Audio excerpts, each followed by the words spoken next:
নমস্কার দর্শক ও শ্রোতা বন্ধুরা, আশা করি ঠাকুরের আশীর্বাদে সকলে খুব ভালো আছেন এবং সুস্থ আছেন। আজ আমি ঠাকুর শ্রী শ্রী রামকৃষ্ণদেবের কাহিনী অবলম্বনে কথামৃত থেকে দানাদের ঘর, ঠাকুর ঘর ও কালী তপস্বীর ঘর পরিচ্ছেদটি আপনাদের কাছে তুলে ধরব। মঠের ভাইরা আপনাদের দানা দৈত্য বলিতেন। ও যে ঘরে সকলে একত্র বসিতেন, সেই ঘরকে দানাদের ঘর বলিতেন। যারা নির্জনে ধ্যান ধারণা ও পাঠাদি করিতেন, সর্বদক্ষিণের ঘরটিতে তাহারাই থাকিতেন। দ্বার রুদ্ধ করিয়া কালী ওই ঘরে অধিকাংশ সময় থাকিতেন বলিয়া মঠের ভাইরা বলিতেন কালী তপস্বীর ঘর। কালী তপস্বীর ঘরের উত্তরেই ঠাকুর ঘর, তাহার উত্তরে ঠাকুরদের নৈবেদ্যের ঘর। ওই ঘরে দাঁড়াইয়া আরতি দেখা যাইত ও ভক্তেরা আসিয়া ঠাকুর প্রণাম করিতেন। নৈবেদ্যের ঘরের উত্তরে দানাদের ঘর। ঘরটি খুব লম্বা। বাহিরের ভক্তেরা আসিলে ওই ঘরেই তাদের অভ্যর্থনা করা হইত। দানাদের ঘরের উত্তরে একটি ছোট ঘর, ভাইরা পানের ঘর বলিতেন। এখানে ভক্তেরা আহার করিতেন। দানাদের ঘরের পূর্বকোণে দালান। উৎসব হইলে এই দালানে খাওয়া দাওয়া হইত। দালানের ঠিক উত্তরে রান্নাঘর। ঠাকুর ঘরের ও কালী তপস্বীর ঘরের পূর্বে বারান্দা।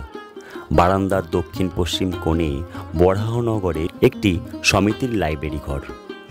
এ সমস্ত ঘর দোতলার উপর। কালী তপস্বীর ঘর ও সমিতির লাইব্রেরি ঘরের মাঝখানে একতলা হইতে দোতলায় উঠিবার সিঁড়ি। ভক্তদের আহারের ঘরের উত্তর দিকে দোতলার ছাদে উঠিবার সিঁড়ি। নরেন্দ্রাদি মঠের ভাইরা ওই সিঁড়ি দিয়া সন্ধ্যার সময় মাঝে মাঝে ছাদে উঠিতেন।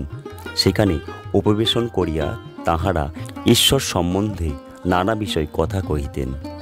কখনো ঠাকুর শ্রীরামকৃষ্ণের কথা, কখনো বা শঙ্করাচার্যের, রামানুজের বা যীশুখ্রিস্টের কথা, কখনো হিন্দু দর্শনের কথা, কখনো বা ইউরোপীয় দর্শন শাস্ত্রের কথা, বেদ পুরাণ তন্ত্রের কথা। দানাদের ঘরে বসিয়া নরেন্দ্র তাহার দেবদুর্লভ কণ্ঠে ভগবানের নাম গুণগান করেন। শরৎ অন্যান্য ভাইদের গান শিখাইতেন, কালী বাজনা শিখিতেন। এই ঘরে নরেন্দ্র ভাইদের সঙ্গে কতবার হরিনাম সংকীর্তনে আনন্দ করিতেন ও আনন্দে একসঙ্গে নৃত্য করিতেন। এই ছিল আজকের আলোচ্য কাহিনী।